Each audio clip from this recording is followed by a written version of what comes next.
Salam alaikum. Wa alaikum salam wa rahmatullah. Y a-t-il réellement des maisons d'édition fiables et non fiables? Alors ça fait partie des absurdités, et je pèse mes mots et j'insiste sur ce mot-là, des absurdités qui sont inventées par la secte mise en gardiste.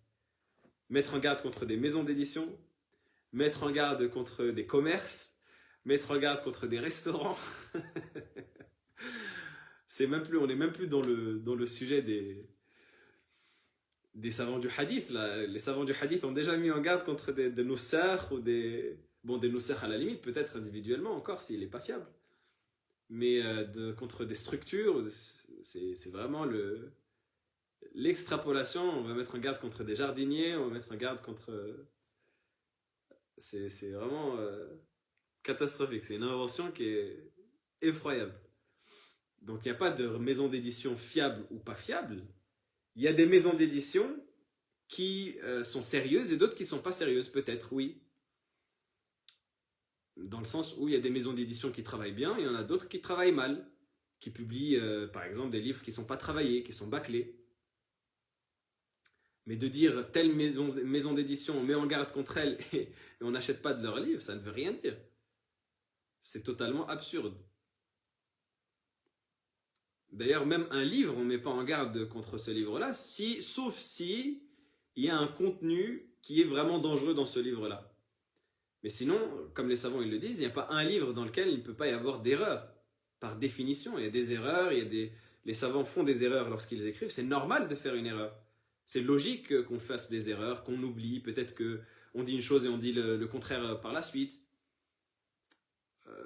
Par oubli, par erreur, Donc c'est possible qu'il y ait des erreurs dans un livre. Ensuite, on se réfère aux savants pour savoir là où on fait attention, on prend avec des pincettes, là où on prend les yeux fermés, etc. Donc oui. Mais sinon, mettre en garde contre une maison d'édition dans l'absolu, ça ne veut rien dire.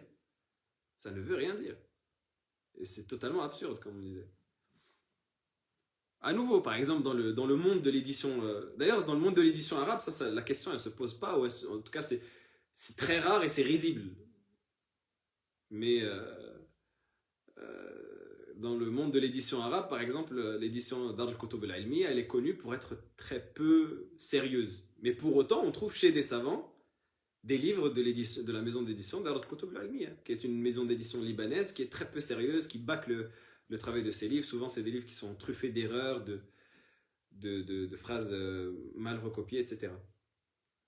Donc oui, de dire attention, cette maison d'édition-là, elle travaille mal ses livres, et elle vérifie mal ses références, ah oui, peut-être.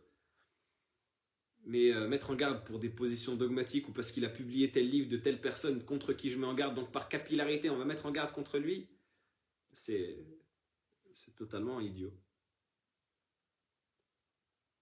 Et c'est pour ça que d'ailleurs, c'est souvent des francophones qui font ce genre de bêtises-là. Sur Twitter, des gens ont brûlé leurs livres à cause de maisons d'édition. Mais ça montre la bêtise de cette secte-là et de ce sectarisme-là. Brûler un livre, mais c'est totalement débile. Même si ce livre-là, il contient des égarements et contient... laisse-le sur un côté de ton armoire et c'est tout. Et à la limite, si tu es vraiment zarim, si tu es zarim comme on dit chez nous, tu es vraiment courageux, bah, prends ce livre-là si tu en as la capacité, et les passages où il y a des erreurs ou des égarements ou ce que tu considères comme des innovations, eh bien note. Et peut-être que par la suite, quelques années plus tard, tu verras la bêtise des positions que tu as eues lorsque tu as essayé d'attaquer un imam, peut-être sur des positions qui étaient connues et qui étaient valides. Mais au moins note, comme ça te fait une évolution. Et si jamais c'est véritablement des égarements et des innovations, etc., et que véritablement c'est des choses qui sont graves, eh bien, ça te fera un livre qui sera annoté et qui sera corrigé. Et si c'est un livre dans son ensemble, on ne va pas dire d'acheter un livre de sihr par exemple, si c'est un livre dans son ensemble qui est mauvais,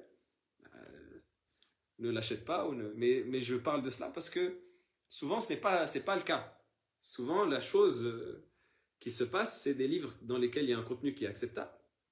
Peut-être qu'il peut y avoir, et encore, mais je vais dire même du point de vue de la personne, peut-être qu'il peut y avoir 2-3 erreurs dogmatiques, mais on va dire 90% est acceptable, et on va faire un autodafé. Et on va brûler. Parfois même, la personne n'a même pas lu le livre. Parfois même, le livre en lui-même, il est correct.